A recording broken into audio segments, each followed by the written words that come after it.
writing software during the summer of '95, trying to make useful things happen on the internet. I wrote something that allowed you to get maps and directions on the internet, and then something that allowed you to do online manipulation of content, kind of a really advanced blogging system.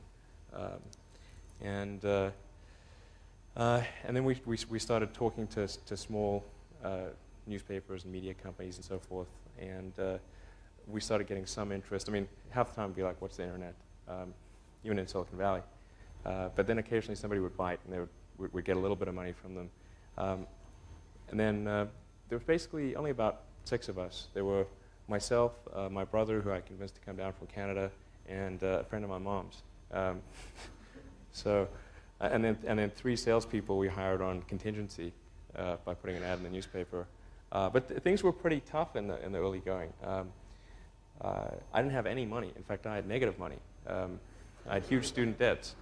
So, in fact, I couldn't afford a place to stay and an office. So I rented an office instead, because I got a cheaper office than I could get a place to stay. And then I just sort of slept on the futon and showered at the YMCA on Page Mill in El Camino.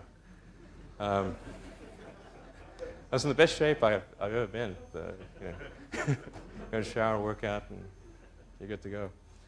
And there was an ISP on the floor below us, just a little tiny ISP, and we drilled a hole through the floor and connected a null modem cable. That gave us our internet connectivity for like $100 a month. So I mean, we had just an absurdly tiny burn rate, and we also had a really tiny revenue stream. But we actually had more revenue than we had expenses. So when we went and talked to VCs, we could actually say we had positive cash flow, and we also had a really tiny revenue stream. But we actually had more revenue than we had expenses.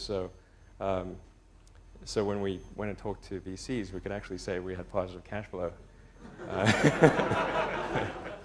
That helped, I think.